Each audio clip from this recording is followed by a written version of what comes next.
Olá, pessoal. Primeiro eu gostaria de agradecer à equipe organizadora do Novembro Roxo pelo convite que foi feito, né? É um prazer para mim estar aqui falando um pouquinho sobre a estimulação sensório-motora no prematuro após alta hospitalar. E eu gosto muito desse tema, eu trabalho já há muito tempo, né, nessa atuação aí com o prematuro após alta hospitalar, no follow-up, e é um prazer para mim estar aqui falando com vocês.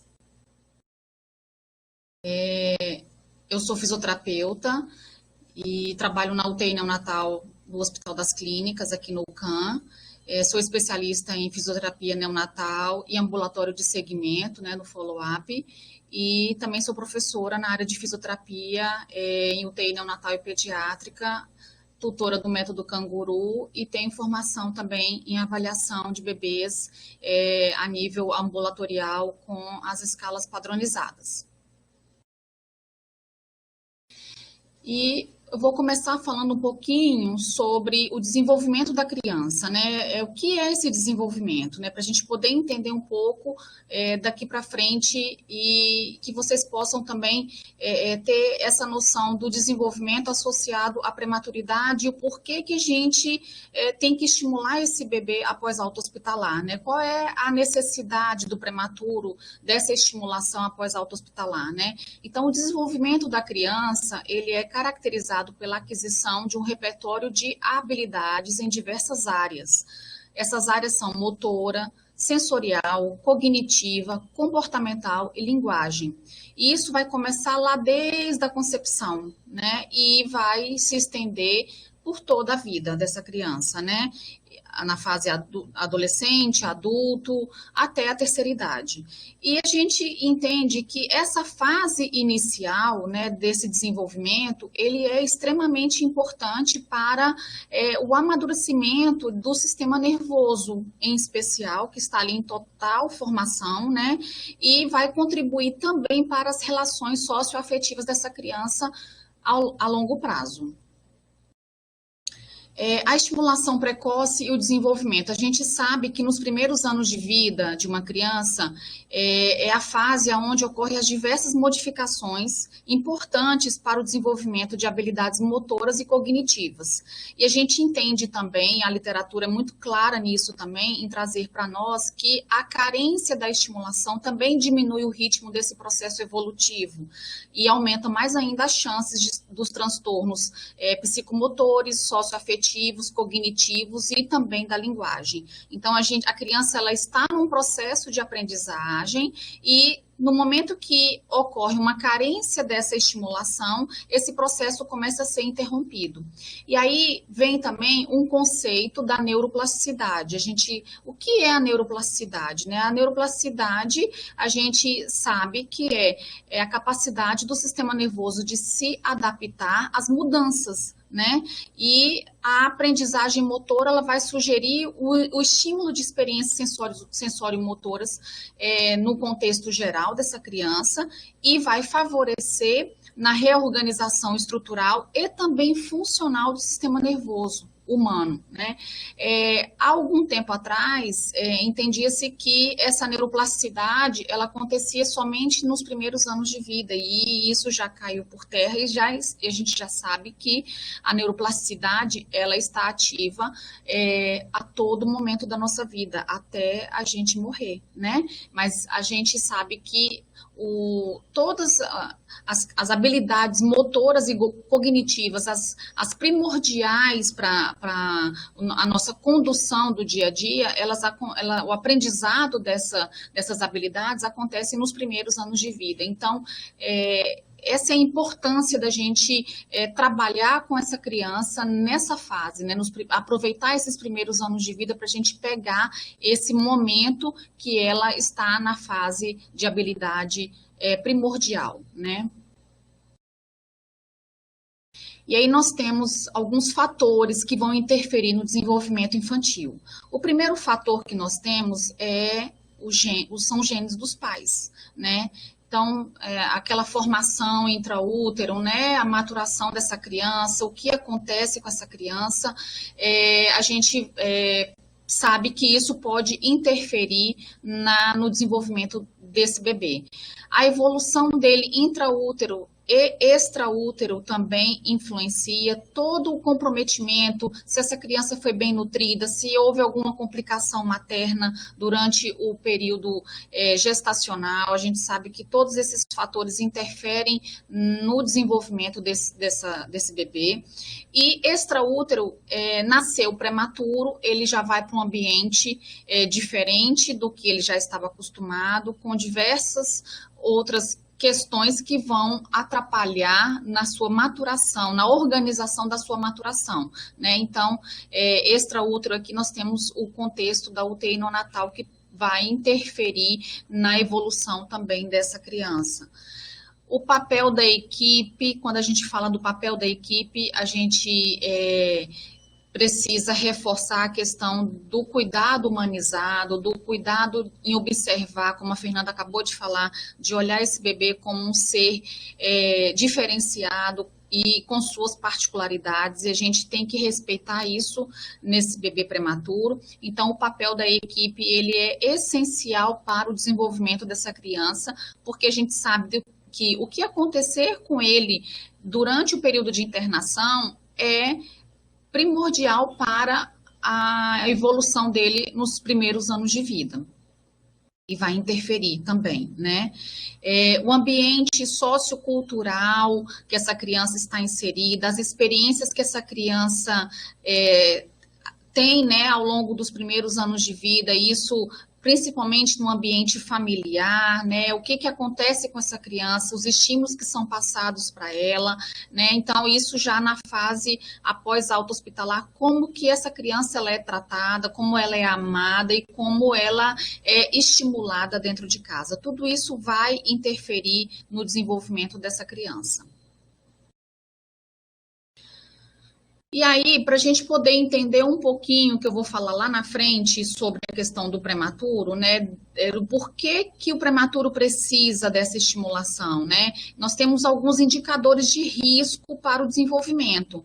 Então, os riscos biológicos que estão relacionados principalmente à prematuridade, nós temos aqui o peso menor que 1.500 gramas ao nascimento, a idade gestacional menor ou igual a 32 semanas, aquele bebê que nasce pequeno para a idade gestacional ou CIUR, né, que tem um crescimento intrauterino com atraso retardado, né? É um bebê com necessidade de ventilação mecânica por mais de 36 horas. A gente sabe que são bebês com a tendência a complicações nos seus primeiros dias de vida. Esse bebê que evoluiu com hemorragia peri-intraventricular também é um bebê com risco biológico para alteração no desenvolvimento, convulsão neonatal, infecções no geral, principalmente no período neonatal, e anóxia perinatal. Então, aqui envolve aqui toda a nossa população da prematuridade que tem riscos biológicos relacionados a esse bebê que vão interferir diretamente no desenvolvimento. E interfere como, gente? Esses riscos vão interferir como? O bebê, ele está acostumado ali no intraútero, naquele ambiente quente, aquele ambiente que não tem ruído, aquele ambiente que só está ele ali com a mãe, né, ouvindo ali o batimento cardíaco da mãe, e de repente esse bebê, e ele está mantendo também intraútero aquela posição de linha média, aquela posição flexora, né, que é a posição ideal para ajudar na maturação do desenvolvimento motor dessa criança, né, onde ele é mantido na postura flexora, intraútero. Então, de repente, esse bebê, ele nasce e vai para um ambiente onde ele é muito invadido por ventilação mecânica, por catéter, por punções, por estímulos de toda a equipe no momento da avaliação. Então, tudo isso vai interferir na organização dos padrões de movimento dessa criança. Nós temos também os riscos estabelecidos, né, que são aqueles bebês que se enquadram com hidrocefalia, com microcefalia, anormalidades cromossômicas, anormalidades musculoesqueléticas, Aí entram as crianças com pé torto congênito, torcicolo congênito grave, né, luxação de quadril, e as mielodisplasias, né? As crianças que têm, no caso aí, mais comum para a gente, a mielomeningocele, né? Que são riscos estabelecidos para influenciar no desenvolvimento infantil.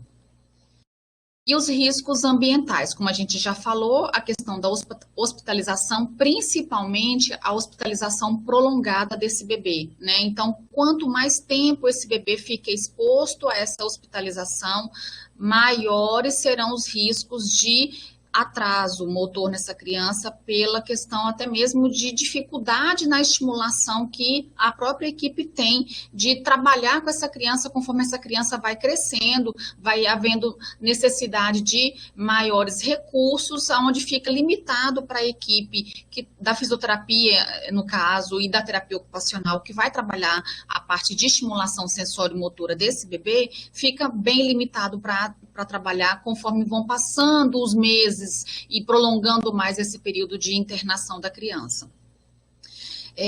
O risco ambiental também, que é muito comum na nossa população, o uso materno de álcool e drogas, tá? Aqui entram as drogas lícitas e ilícitas, né, que vão influenciar no desenvolvimento dessa criança. Normalmente nascem crianças com um quadro PIG, né, ou CIUR também. E o suporte familiar limitado. Quando a gente fala em suporte familiar limitado, não só a questão socioeconômica da família, de manutenção dessa criança, mas também o cognitivo dos pais, no entendimento da complexidade que envolve a prematuridade. Será que essa família entendeu o que é um bebê prematuro? Será que essa família entendeu a importância de dar continuidade ao tratamento dessa criança após alta hospitalar? Então, o entendimento da família, a cognição dessa família, no entendimento da complexidade que envolve a prematuridade, é muito importante para o desenvolvimento desse bebê a longo prazo, tá? E aí a gente entra numa questão, e eu faço uma pergunta, né? Qual é o objetivo da estimulação sensório-motora? O nosso objetivo é desenvolver e potencializar através de exercícios, atividades lúdicas e técnicas específicas, no caso da fisioterapia, que vão estimular o cérebro, beneficiando o seu lado físico, intelectual e afetivo. Tá?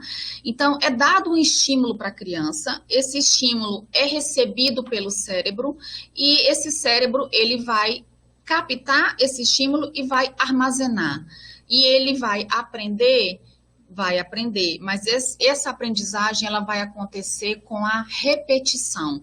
É a mesma coisa com a gente só aprende algo quando a gente repete, até que vem o automatismo e a aprendizagem, né? E a gente consegue captar aquele estímulo. E com o bebê não é diferente. A gente passa o estímulo para ele, às vezes 1, 2 vezes não é o suficiente, a gente precisa trabalhar a questão da repetição. Então, quanto mais repetitivo for aquele tratamento, maior é a adaptação cerebral e captação desse estímulo, e aí vem a aprendizagem consequentemente, tá?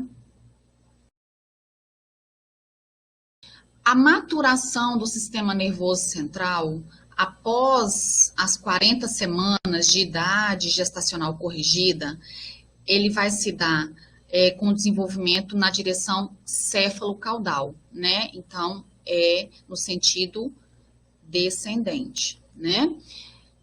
E esse sentido também, ele é de proximal para distal. Por exemplo, do tronco em direção aos membros.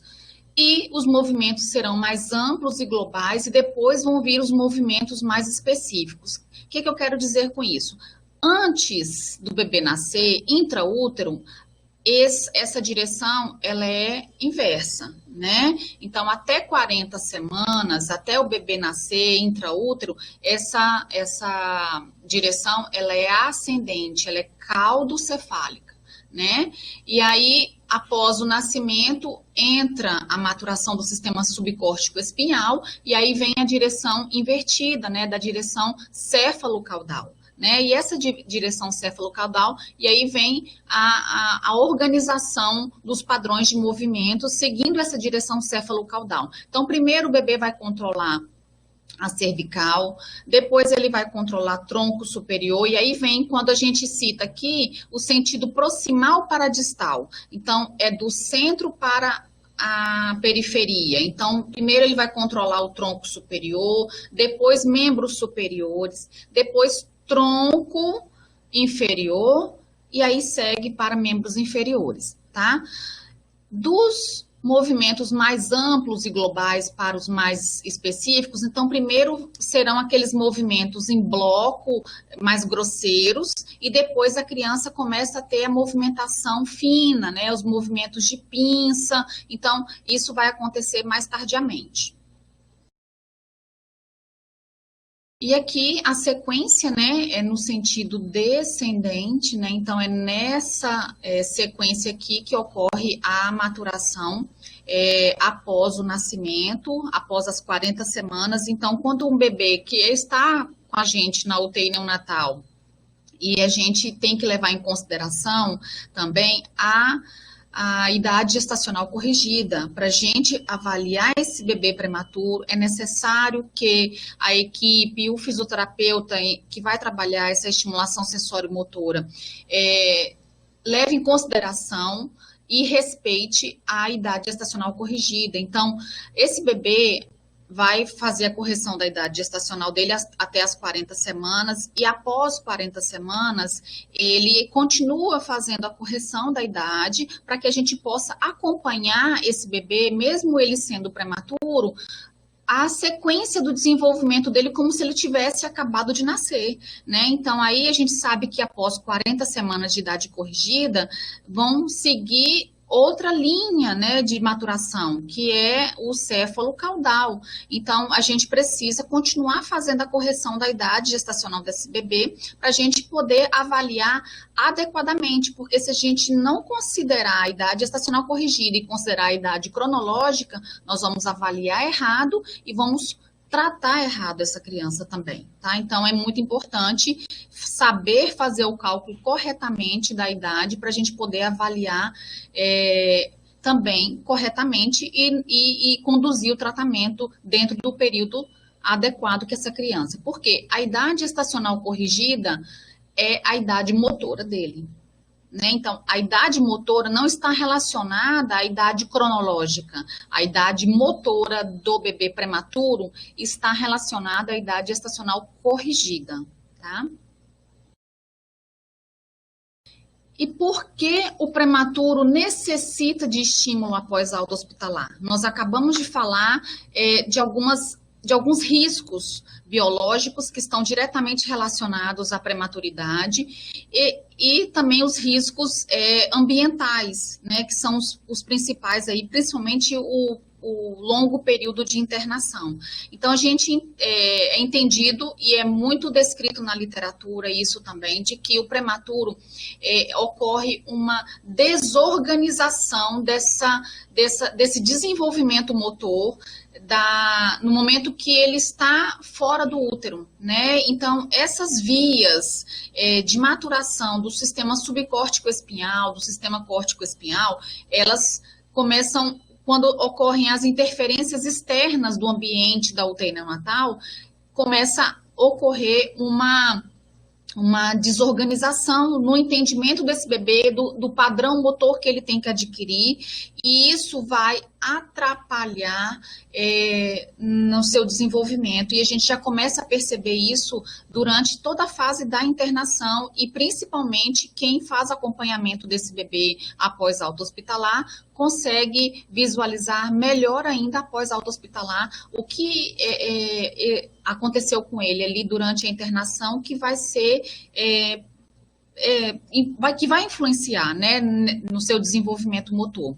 Então, esse prematuro, eu falo do prematuro liso, só foi prematuro, não teve nenhuma complicação. Esse prematuro liso, que não teve complicação neurológica nenhuma, complicação respiratória nenhuma, existem protocolos de acompanhamento desse bebê para apenas fazer uma avaliação desse bebê após alta hospitalar, acompanhando esse bebê no ambulatório, e se ele foi um prematuro sem complicações, a avaliação e orientação dessa família para ver se está ocorrendo tudo da forma como tem que ser dentro da idade corrigida dele. Agora, se é um bebê prematuro que teve complicações neurológicas, teve lesão do sistema nervoso central durante o período de internação, é um bebê que teve complicações respiratórias, longo período de ventilação mecânica, CPAP, ventilação não invasiva de uma forma geral, exposto ao oxigênio por um período muito prolongado, principalmente aqueles bebês que evoluíram com displasia broncopulmonar, são bebês que vão precisar de uma atenção maior na fase ambulatorial.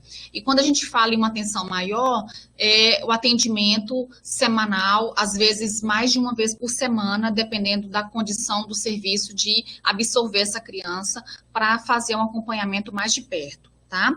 E até quando é necessário esse estímulo? Esse estímulo é necessário até esse bebê adquirir o seu grau máximo de independência. E qual é o grau máximo de dependência desse bebê? O grau máximo de dependência é quando ele atinge a marcha independente.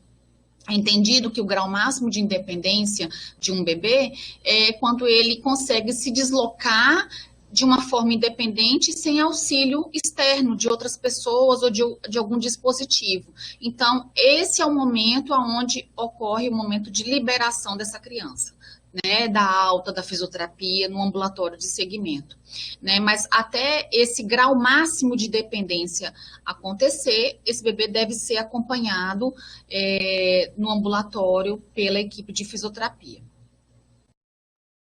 O papel da família, né?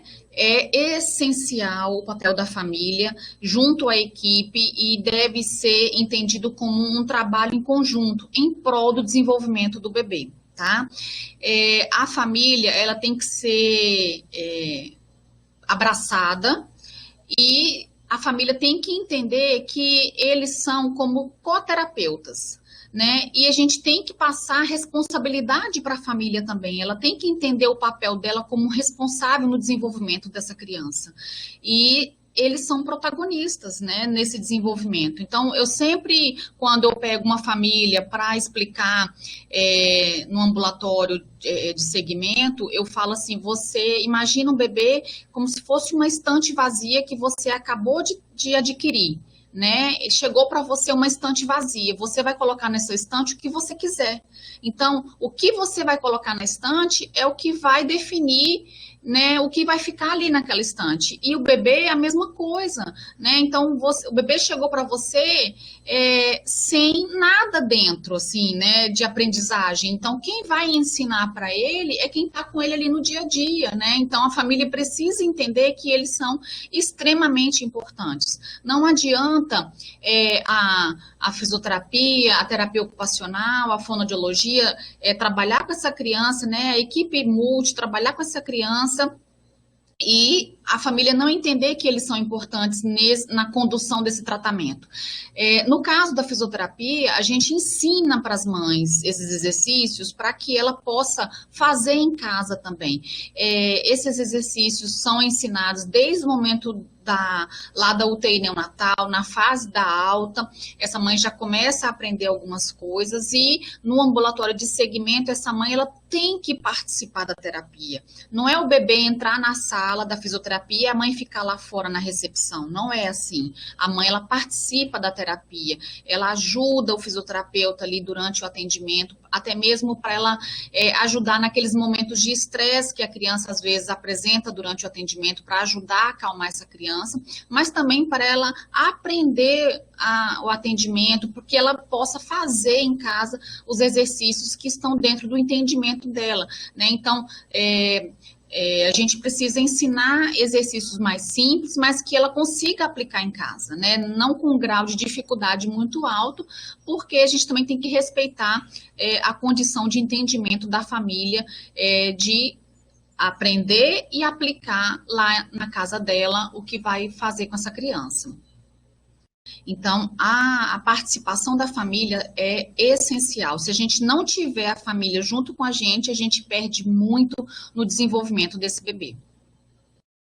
E aí eu vou falar dos sinais de alerta do desenvolvimento, né? Esses sinais de alerta, eles são muito importantes para a gente já começar a perceber, alguns sinais de alerta a gente já começa a perceber na fase da internação, para quem trabalha em UTI neonatal, né? Na fase da internação já é possível perceber vários sinais de alerta que vão sinalizar para a gente, para a equipe, que esse bebê está evoluindo de uma forma inadequada, né?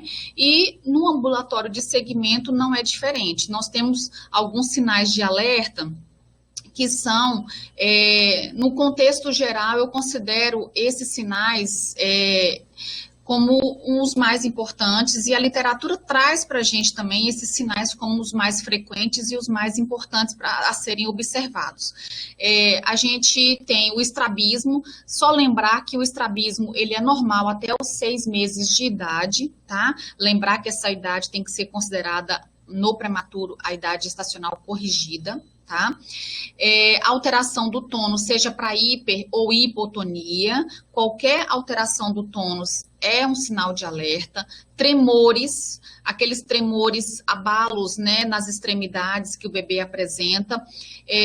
Lembrar que se foi um bebê muito prematuro, né, aqueles prematuros extremos, abaixo de 30 semanas, e com um peso extremo baixo peso também, esses prematuros, eles apresentam os tremores que são comuns da prematuridade pela imaturidade do sistema nervoso central.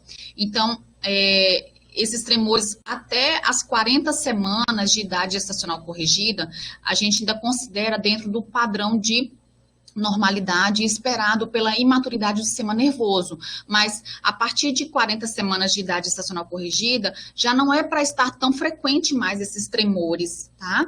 Esses tremores de extremidades. Os reflexos anormais, então é importante para a equipe que acompanha esse bebê ter o entendimento lá no ambulatório das fases que os reflexos, principalmente os reflexos primitivos, vão estar presentes e qual o momento que cada reflexo começa a desaparecer. Então, a persistência dos reflexos, eles vão interferir no desenvolvimento também desse desenvolvimento motor, né, dessa criança. Então, a questão da avaliação dos reflexos, ela é extremamente importante, tanto quanto a ausência do reflexo e a diminuição da aparência desse reflexo, ou como a exacerbação do reflexo também e a persistência dele. Observar a desorganização do bebê, se ela não está relacionada a choro, irritabilidade e a consolabilidade, né? Então, nós sabemos que o choro e a irritabilidade, eles são alguns sinais de alerta, muitas vezes relacionados à lesão do sistema nervoso central. Aquelas crianças que têm encefalopatia hipóxico-isquêmica, na maioria das vezes, elas apresentam um choro diferenciado, são crianças que irritam facilmente, são intolerantes ao toque, então isso leva a criança a ser um bebê desorganizado, e isso tem que estar muito sinalizado para a equipe, se isso está relacionado somente ali naquele momento da dieta, às vezes a criança fica com choro, irritada porque está com fome, ou se isso é frequente. Então, a mãe passa muito isso para a gente, a equipe também passa muito isso para a gente. No momento que eu falo equipe, quando isso já é observado na fase da UTI neonatal, e no ambulatório de segmento, quem passa essa informação para a gente é a mãe, tá? Essa questão, se você avalia essa criança no momento da avaliação, e ela está sempre irritada, primeiro dia, segundo dia de avaliação, está sempre irritada, difícil de consolar, às vezes nem a mãe consegue consolar, começa a questionar isso, a mãe, se é muito frequente ou não, ou se está muito perto do horário de alimentação. Assimetria postural. Quando a gente fala de assimetria postural, a gente tem que avaliar tônus e reflexo com muito cuidado. Os reflexos, quando a gente faz essa avaliação de tônus e reflexos, a gente observa nessa criança que tem uma hemiplegia, uma hemiparesia, uma alteração por conta de uma lesão, uma hemorragia perintraventricular, às vezes a hemorragia perintraventricular grau 2 ou 3 do lado direito, né? Então, a gente entende que essa criança vai ter uma complicação do lado esquerdo, né? Então, começar a ficar alerta nessas crianças que evoluíram com hemorragia periintraventricular, se essas crianças estão apresentando assimetria postural. E isso é muito avaliado e visível no momento que a gente avalia tônus e reflexos, né? Que é onde vai aparecer de um lado e do outro lado não vai aparecer. E aqui eu coloquei os marcos do desenvolvimento até o momento que essa criança atinge o grau máximo de independência, né? Os sinais de alerta nos marcos do desenvolvimento. Então, de 4 a 6 semanas de vida, né, naquela fase inicial, aquela criança que não tem, aqui eu pontuei o que a gente deve observar, né, o que a criança não faz, em determinada fase que vai chamar a atenção para a gente. Sem esquecer dos sinais de alerta que eu acabei de falar, que são sinais de alerta no contexto geral, que envolve qualquer criança. Outra coisa, qualquer pessoa pode identificar sinais de alerta. A gente sabe que já é documentado também na literatura que até 3 sinais de alerta identificados em um recém-nascido, em um lactente, uma criança maior, até 3 sinais de alerta, a equipe médica, a equipe multi, fica em observação mais detalhada, né, fica mais esperta com essa criança, né, no sentido de investigar e ficar mais próximo. Até 3 sinais de alerta a gente chama atenção, né, mas ainda é aceitável, né. Passou de 3 sinais, aí a gente já tem que encaminhar para uma avaliação com o neuropediatra, para uma equipe mais especializada, que tenha uma experiência na avaliação dessa criança, e exames, a neuropediatra vai avaliar a necessidade ou não de fazer exames, né, mas passou de 3 sinais de alerta já é indicativo de que tem realmente um preditor de que essa criança está evoluindo com algo muito errado, tá? Então, em torno de 4 a 6 semanas de idade gestacional, né, corrigida, essa criança, se ela estiver com ausência de tentativa de controle cervical, não faz nem força para tentar controlar a cervical, já está evoluindo com hiper ou hipotonia, não segue a face da mãe ou do examinador e não reage a sons, são sinais de alerta para essa idade, né, para essa fase que a criança se encontra. E quando eu falo nessa fase, às vezes está lá no ambulatório de segmento, mas para quem trabalha em UTI neonatal, muitas vezes pega esse bebê nessa fase também de idade gestacional corrigida de 4, 6 semanas. São aqueles bebês que ficam internados 3 meses na UTI neonatal e que a gente vai identificar esses sinais de alerta acontecendo a partir de 40 semanas de idade corrigida, né? Esse bebê com 3 meses, então já o outro marco do desenvolvimento, que é o 3º mês de vida, de idade corrigida, né, no caso do prematuro, quando ele não fixa o olhar e não segue objetos, isso é um sinal de alerta, não reage a sons nessa fase, não sorri, porque nessa fase a gente já espera o sorriso social, né? Não tem controle de cervical, porque eu já espero com 3 meses que ele já tenha um controle de musculatura cervical já muito bom, né? Então, se isso não acontece, é um outro sinal de alerta importante, né, para quem está avaliando esse bebê. As mãos muito fechadas e principalmente quando o bebê evolui com a adução de polegar, que é, né, um sinal de alerta importante também para lesão do sistema nervoso central. Sustos ao menor ruído, né? A gente sabe que quando o ambiente tem um ruído, a criança é exposta a ruídos mais altos, ela vai assustar com mais facilidade, mas ao menor ruído possível, não é comum a gente ter uma criança com 3 meses assustando por qualquer coisa, né? Então, isso também é um sinal de alerta encontrado, né? O choro e a irritabilidade ao toque, porque como é um bebê já de 3 meses, ele já deve estar mais acostumado ao toque, né? Então, a gente espera que ele já tenha essa tolerância. E a intolerância ao toque nessa idade também é um fator que nos chama atenção, além da pobreza de movimentos nessa fase. Com 4, pulou aqui, não. 6 meses. Com 6 meses, que é uma idade também de marco de desenvolvimento importante, com 6 meses de idade corrigida, aquele bebê que não olha, que não pega objetos, a gente tem que saber identificar se isso é desinteresse da criança, ou é uma incapacidade motora, ou é um déficit sensorial, aliado, né? Porque às vezes é o desinteresse, porque às vezes isso não acontece no dia a dia dele, a mãe não expõe ele a brinquedos, a objetos diferentes, né? Então a gente tem que estar sempre fazendo essas avaliações junto com a mãe, para, no momento de dúvida, a gente questionar, né? A criança com 6 meses não rola, não reage a sons. Então, isso é um fator importante, porque com 6 meses o bebê já tem que estar rolando para todos os lados, né? E a questão do som, tem que observar se é um desinteresse da criança ou se é realmente surdez. Ele não reage a som nenhum, momento nenhum, né? Então, isso é um sinal de alerta. A criança não vocaliza, tem desinteresse pelo ambiente, brinquedos, você expõe brinquedos, principalmente os brinquedos com cores vivas, cores fortes, ele não tem interesse nenhum, isso é sinal de alerta também para essa idade. A irritabilidade, o estrabismo constante. A gente sabe que o estrabismo ele é normal até os 6 meses. A partir dos 6 meses ele já começa a desaparecer. Pode ser que apareça momentaneamente um estrabismo, mas ele ficar constante é sinal de alerta também.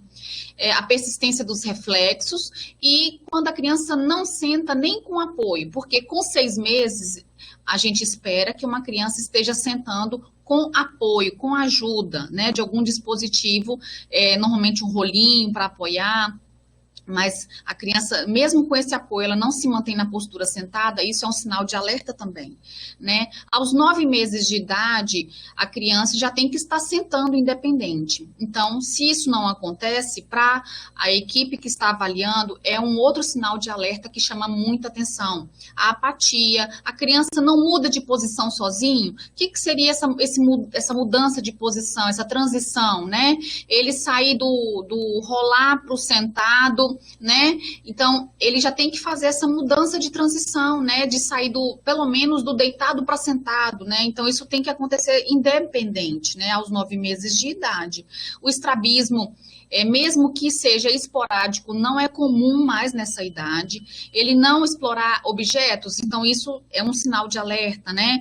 Não reage a som nenhum, a vocalização é pobre. Quando a família chama a sons, né? A vocalização, principalmente da mãe ou do pai que está ali com ele no dia a dia e ele não responde à voz, né, dos pais, também é um sinal de alerta. E a questão dos engasgos, tem que investigar a questão da alimentação, né, como que está dessa criança, se tem uma coordenação na alimentação, na condição de sugar, deglutir, respirar e mastigar também já nessa fase, né? Não sei o que aconteceu aqui com esses slides que estão repetindo.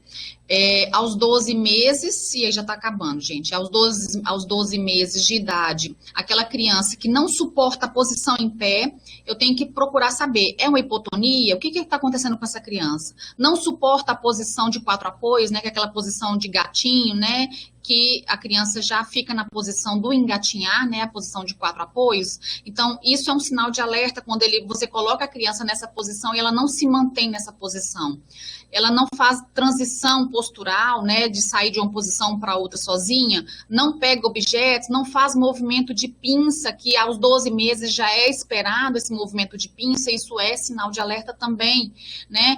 A questão da voz, dos sons, mesmo quando chamado, não brinca, você entrega brinquedos interessantes na mão dela e ela não brinca, não é estimulada, né? Então, assim, todas essas alterações são extremamente importantes na avaliação para você detectar. E lembrando que de todos esses itens que eu falei, até 3 itens de sinais de alerta, a gente fica ali em stand-by para observar essa criança e acompanhar um pouco mais de perto.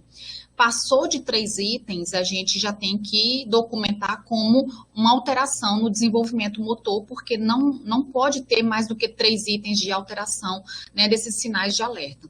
E aos 15 meses, que é o momento que a gente o marco motor, né, que é esperado o grau máximo de independência, que é quando espera-se que essa criança atinja esse grau máximo de dependência, que é a marcha, né?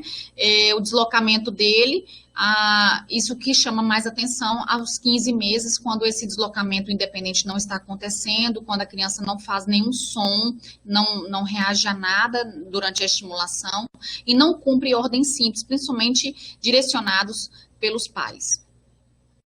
E aqui eu coloquei algumas figuras, né, para exemplificar o que a gente tem usado com essas crianças, né? Os móveis, a gente tem que orientar a família a colocar os móveis sempre na região mediana, né, para trabalhar o padrão flexor, o padrão de linha média dessa criança, e em especial os móveis e os brinquedos de cores contrastantes, preto e branco, depois vem o contraste com cores mais vivas, cores vermelho, azul, cores fortes, tá? Mas em especial na fase inicial, nos primeiros meses de vida, esse estímulo preto e branco, ele é essencial para maturação da visão dessa criança, tá? A estimulação do bebê, trazendo ele para a postura flexora, ensinar esse bebê a levar a mão no rosto, levar a mão à boca, ensinar esse bebê a colocar as mãos nos pés, a reconhecer o próprio corpo, isso é extremamente importante para o desenvolvimento motor dessa criança, e são exercícios simples que podem ser ensinados para a mãe, isso aqui a mãe faz em casa, no chão, né, com a criança ali. Quando eu falo no chão, gente, forrar o tatame e com o tatame, não tem tatame, não tem dinheiro para comprar, coloca um lençol, coloca um edredom, coloca um colchão, mas não deixar de ir com essa criança para o chão, porque criança só desenvolve no chão, criança não desenvolve na cadeirinha, criança não desenvolve no berço, criança não desenvolve no colo, criança desenvolve no chão, solta, livre, para ganhar independência motora, tá? Estimular o rolar com essa criança, isso é feito na cama, isso é feito no chão com a criança também, ali no tatame, no colchão. Primeiro a gente faz um rolar em bloco e depois a gente libera as mãos dessa criança e faz o rolar segurando somente pela cintura pélvica, e aí a gente vai trabalhando o rolar para os dois lados, até ensinar essa criança o rolar na fase do rolar, né? E vai ensinando esses estímulos para a mãe, que são estímulos simples, que ela consegue fazer tranquilamente. Colocar o bebê em decúbito ventral, né, na posição prona. Muitas vezes a gente orienta a mãe a usar um dispositivo de rolinho, não precisa comprar rolinho, faz um rolinho com toalha, com lençol em casa, né, para ajudar a ter um controle melhor da cintura escapular e essa criança ficar mais firme na posição e conseguir ficar mais tempo, né, mais confortável, e você ganha fortalecimento da musculatura cervical e tronco também, né, desse bebê. E brincar com a criança no colo, né? Lembrar que conversar com a criança é muito importante para a estimulação cerebral, expor essa criança à música. Saiu um artigo recente, agora no início de 2020, associando a cognição e a neuroplasticidade cerebral de crianças que foram expostas à aprendizagem de músicas, né? Crianças que, tanto a questão de instrumentação, de tocar instrumentos musicais, quanto também a questão musical, né, criança aprender a cantar, né, então expor a criança isso nessa fase inicial é muito importante para a maturação cerebral, então isso tem que ser falado, ensinado para a mãe também, né, de que ela tem que ter essa postura de estímulo com a criança em casa.